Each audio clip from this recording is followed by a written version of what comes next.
To sales and marketing through AI, they miss the human angle. And sales and marketing and spreading the message around is all about understanding them. It's not important what you have built, what you have made, how much you know. It's important what they want because they are the one who will be paying for it. People are like sick and tired of auto-generated emails and LinkedIn messages and approaches. Like, is this spam? Like, what is going on? So now I think we are going back in some ways. In-person relationship building, networking event are getting hot now. And I meet so many founders every day, like they have built that coolest technology, but they're struggling in sales and marketing.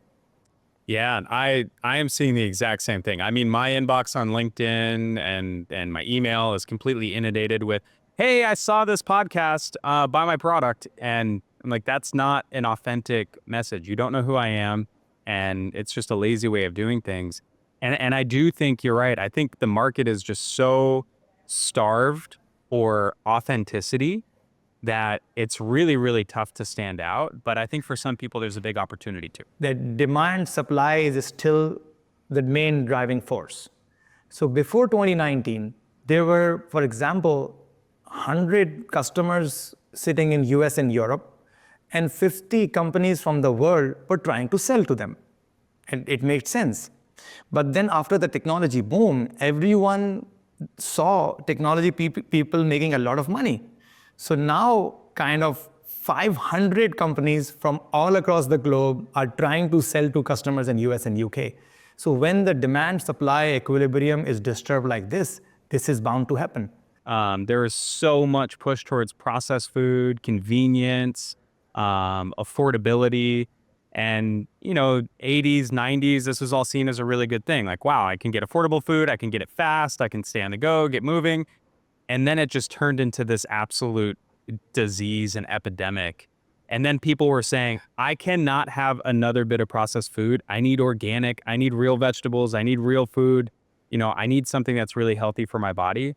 And that's where I feel like all of these AI communications is just like, people are just sick of it. I can't see another AI written email in my inbox. I need to connect with real people who actually know the problems that I have and have a genuine, empathetic way of solving for them. Let me tell you a very interesting fun fact about human body. And a lot of people know this, but they don't remember this actively in their mind, that everything in your body, like your fingers, muscles, brain, eyes, whatever you stop using will die soon. For example, if you put your finger in some straight thing for 6 months, and after 6 months, you remove that thing and you try to move your finger, it will not move. Even if you cover your eyes for 1 year and don't open them, and if after 1 year you try to open and use them, you will be blind. That's a medical fact.